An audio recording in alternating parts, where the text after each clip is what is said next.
So my last episode that I filmed was a mashup, and I'm going to do that again tonight. When I was growing up, my grandma made what we called sticky chicken, which is an oven fried chicken. We all loved it, and I did do an episode on that earlier.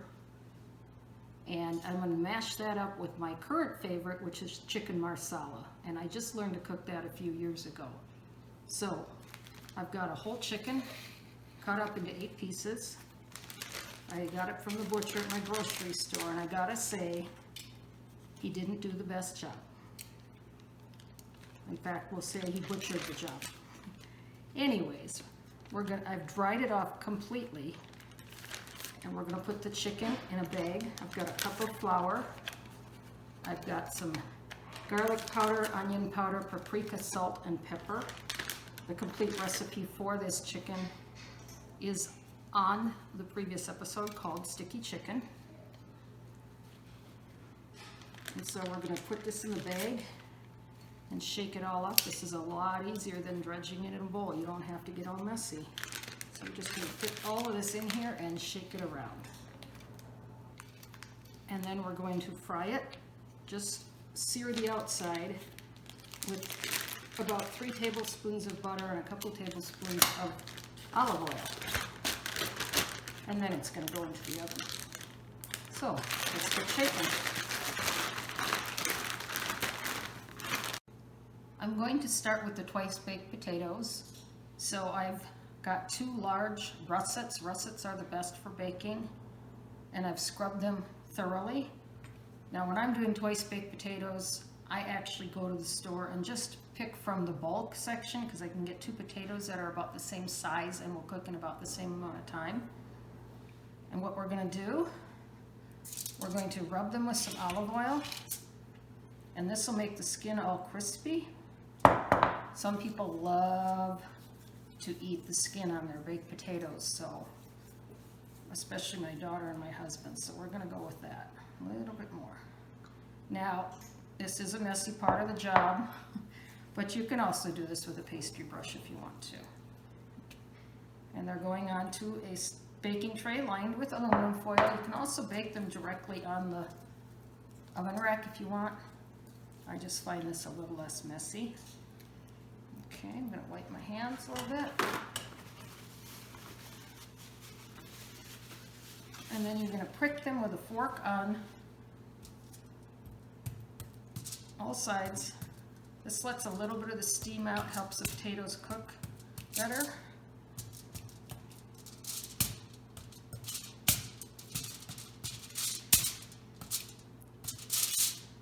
And then you're going to sprinkle them liberally with salt and pepper, again on all sides. I want to make sure my hand is very clean and dry so I don't have all the salt sticking to it. So just go ahead and ladle it on, flip it over.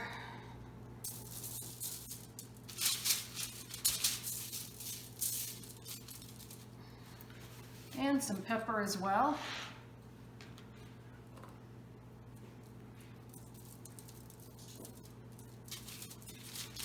And this will make for very tasty skins. And these are pretty big potatoes. I actually am going to make 4 twice baked potatoes out of them by cutting them in half after they're baked. These are going to go into a 425-degree oven for about 50 to 60 minutes. It depends on the size of the potato, but also how dense it is. And it's best if you turn them every 20 minutes, because then you'll get even cooking on all sides. So I'm going to go put these into the oven, and we'll be right back. While the potatoes are cooling, I'm going to get started on the filling for the twice baked potatoes. So I've got about a tablespoon of butter here that I'm going to melt down quickly. And I've got about 1/3 to 1/2 cup of finely diced shallot. You could use onion for this as well. And I'm just going to turn these down so they can caramelize. When you're caramelizing, you want to go low and slow. And the result will be super sweet and tasty. And then we'll continue on. The potatoes are done, and the way you can tell they are done is actually to squeeze them. It should feel soft. If I squeezed really hard, I could probably pop this potato open, but then I couldn't make a nice presentation with my twice baked potatoes. I'm gonna let them cool until they're cool enough for me to scoop out the insides, and then I'll continue on. The shallots are nice and soft, and they've got a little golden to them. I'm going to add 1 minced clove of garlic. I minced it up pretty fine. And I'm going to turn the heat up just a bit and just get this garlic going just for about a minute or so.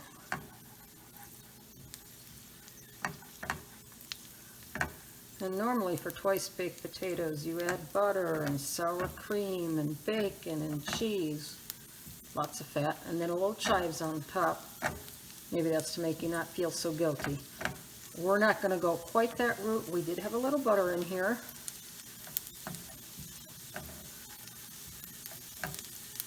But not a tense amount. We're going to add a little flavor with about a couple tablespoons of the marsala that's going to go into our chicken marsala sauce. We're just going to let that cook down quickly.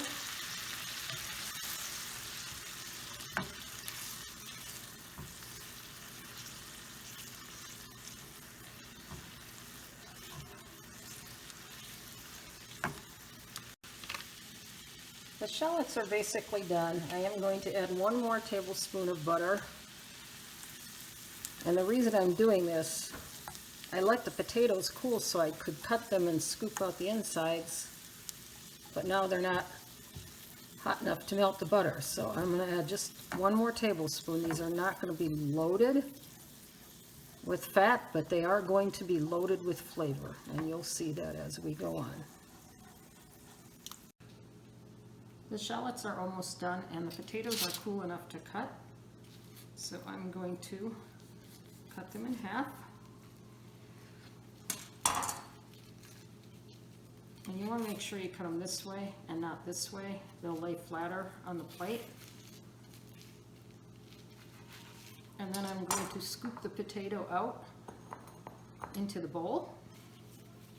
I'm going to leave a little bit of potato around the edge because it'll help the shell, the skin, stay together better, but you can get most of it out. So there's one. I'm going to keep scooping and be back soon. Got all the potatoes scooped out, so I'm going to go ahead and mash this up now with a fork. And because they're still a little warm, they're going to mash easier. And then we're going to go check on our shallots and get going on this filling. Time to finish the filling. So we've got our mashed potatoes, and the first thing I'm going to do is stir in the shallots because the warmth of the shallot and the butter will help soften this up and make everything easier to blend. And I'm also going to add just a little drizzle of olive oil. It'll give it a little more flavor without adding too much of the bad fat, which comes from butter. So that's getting nice and soft and beautiful looking. I've got just a 1/4 cup of some grated Romano. Now if you pick a hard cheese like a Romano or a Parmesan, they're more intense in flavor, so you don't need as much. And so we're going to still get that delicious twice baked potato cheese flavor. And then I've got some fresh chives and some fresh parsley. And the fresh herbs will really liven this up.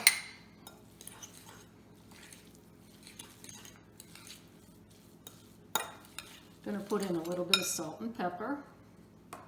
Not a lot because the cheese does have salt, but we'll get some in there. And some pepper. Go ahead and mix that in.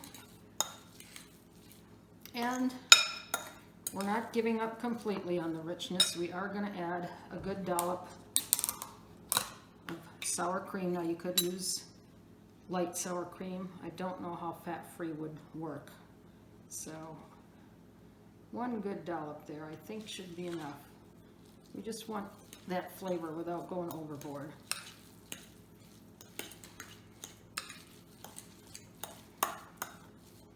Okay, I think I'm going to switch over to my spatula here. Yummo. All right, get that all combined. And then we're going to distribute it evenly, hopefully, between our 4 potato skins. So I'm just going to start with a scoop in each. Now these are not going to be as full as your typical twice baked potatoes, because usually with those you're adding a lot of cheese, a lot of sour cream, some bacon, etc. So we're trying to keep it a little light, but they're filling up pretty nicely.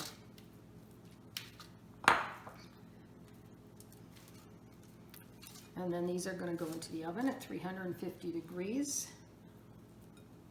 And at the very end, I will probably sprinkle just a little bit more cheese on top. Maybe, we'll see.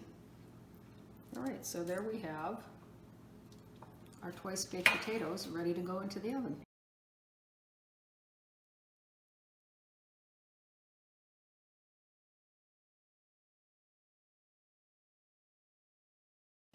I've got my oven preheating to 350 degrees, and I'm going to add my butter. You can see in the background there, I've got a pot. I took the backbone and the neck bone, and I also cut the bone out of the chicken breast because they were quite large, and it'll slow them down. It'll take too long to cook them compared to the other pieces. So I took the bones out, and I'm making chicken stock out of that. I never waste anything if I can help it. So we're going to get this butter to melt, and then we'll be moving on. The butter is melted. I'm going to add a couple of tablespoons of olive oil. I like the combination of olive oil and butter, both for the flavor, and also the olive oil helps keep the burn factor down a little bit on that butter. And then we're going to add the chicken, skin side down, and I'm going to start with the biggest pieces, which of course are the breasts.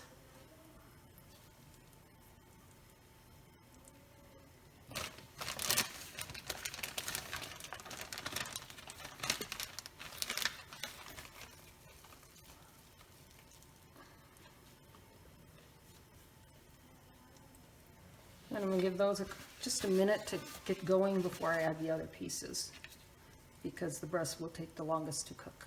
I've got all the chicken in the pan.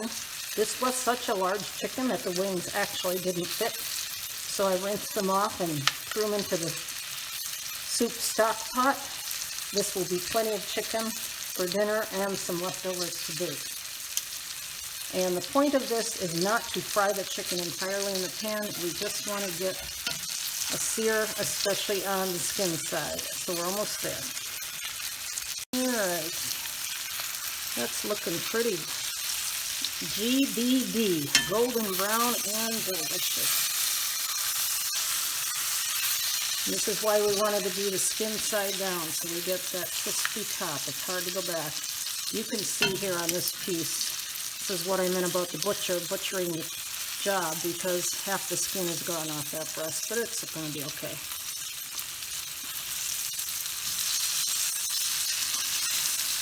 This breast is a big one.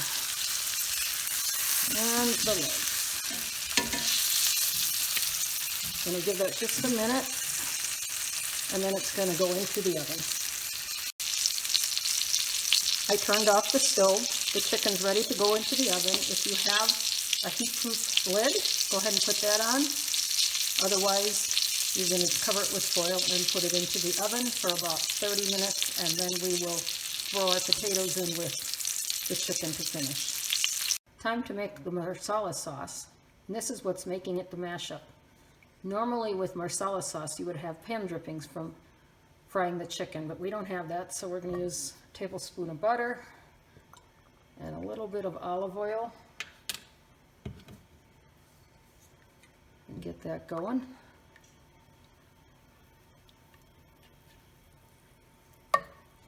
I want it to be fairly hot because I want to sear these mushrooms, but I gotta be careful not to burn the butter. So we're gonna do this hot and fast.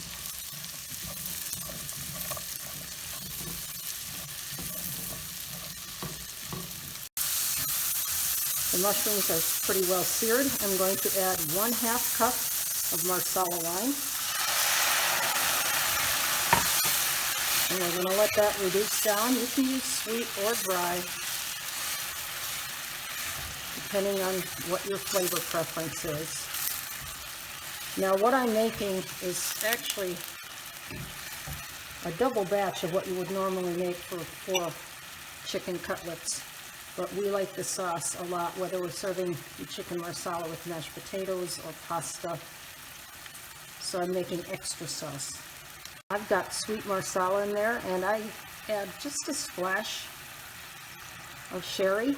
This is not traditional. This is one of my twists on this recipe. And you can see that the marsala wine has cooked down by half already. The sauce is starting to get that rich brown color that comes from the marsala wine. And you can see it's almost all the way cooked off. So now I'm going to add 1.5 cups of unsalted chicken stock. And we're going to let that cook down a bit before we add the rest of the ingredients. The chicken stock is reducing. I'm going to add the zest of about 1/2 lemon. I'm going to save the rest of this for sprinkling on top at the end. And then I've got the juice of 1/2 lemon as well. I'm going to let those cook for a bit, and then I'm going to turn this sauce off. And when the chicken is done and coming out of the oven to rest, I will finish this off with some parsley and some cold butter to tighten up the sauce. I've got a few shallots here. I took off the outer skins. You can see they look sort of like onion skins. They're a little tough. I'm going to make some crispy shallots as a garnish for the chicken. So I'm just going to slice these up very thinly, and then we will make crispy shallots.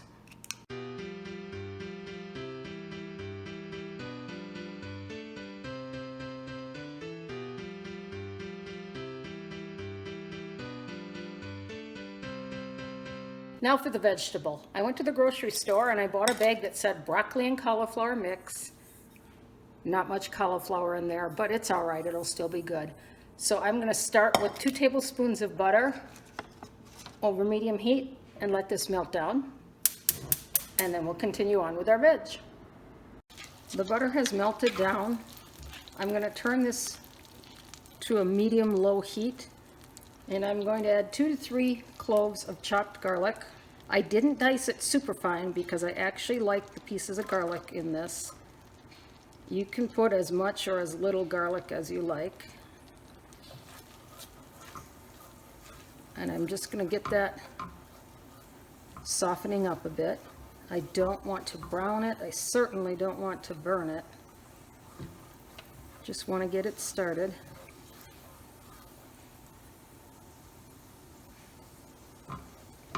And there's something about the smell of butter and garlic. Could almost make perfume out of it. Cook the garlic for about a minute, stirring it continuously. As I said, I don't want to burn it. And now I'm going to add about 1 cup of chicken stock. And we're going to let this simmer on very low so that the garlic actually infuses the chicken stock with flavor. So I'm just going to let that go for a bit, and then we'll continue on with our vegetable. I'm also going to add a sprig of fresh thyme. No need to strip it off the stem because we will take this out before we put in the vegetables. We're just going to infuse this chicken broth with our garlic and thyme. And it is salt-free chicken stock, which is what I usually use, and then I can control how salty the dish is later on in the cooking process. It's been 10 minutes. I had it at a very slow simmer, and it's cooked down a little bit, but you really aren't aiming to cook it down. It's just to flavor the broth. And I'm going to take the thyme out. I just want that essence of thyme. I actually want the garlic to be the star of the show. I'm going to add my vegetable.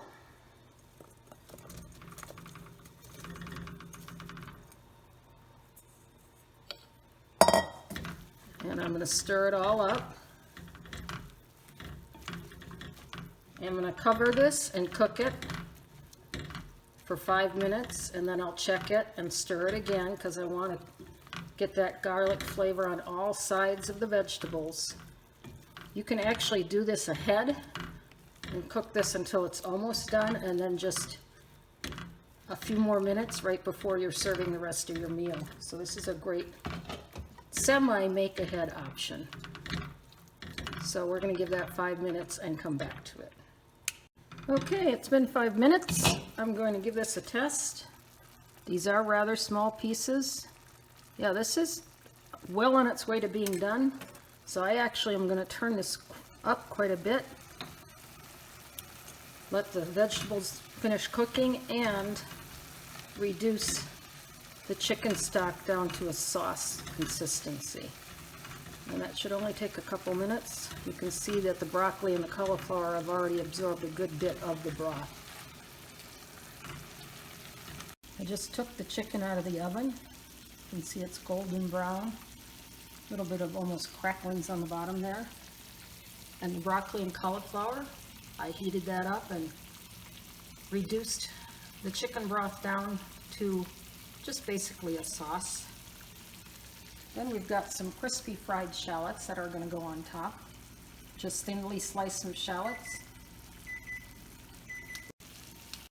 I just took the chicken out of the oven. You can see it's still bubbling, golden crispy brown. The vegetable, I reheated it and simmered that chicken stock down to where it's just a sauce for the vegetables. I've got some crispy fried shallots to go on top. I just sliced the shallots thinly and fried them in some canola oil, and then drained them on paper towel and gave them salt immediately. You always want to salt right out of the fryer so the salt sticks. And now we're going to go on and finish our sauce and plate it up. I'm going to add a pinch of salt and a little bit of pepper to the sauce. I'm going to turn off the heat.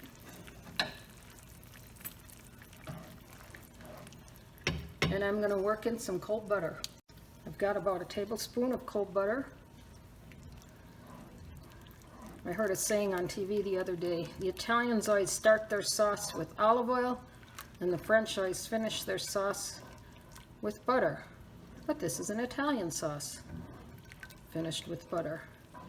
And you notice it's starting to emulsify the sauce a little bit, thicken it up. So I'm just going to let this incorporate, and then I will plate this all up, and it's time to eat. It's time to plate up our dinner. I'm going to start with a serving of the vegetable.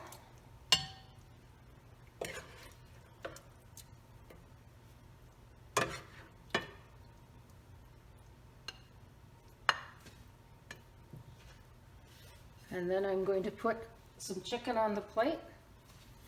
You can see the sauce from the vegetable.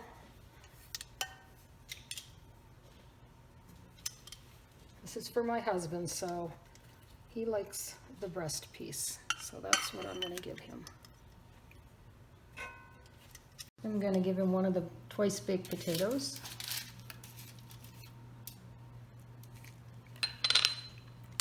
And then I'm going to put some of the marsala sauce both on the chicken and the potato.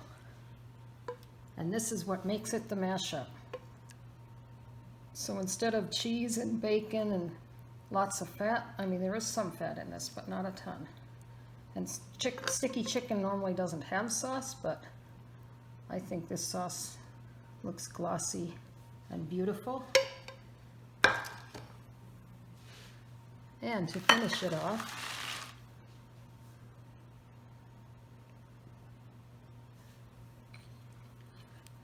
a little sprinkle of lemon zest on the chicken and a little bit of parsley.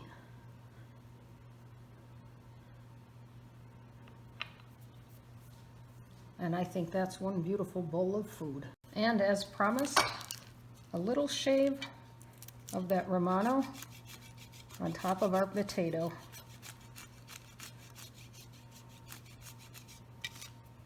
That would be good on everything, but I'm just going to put it on the potato. Bon appetit!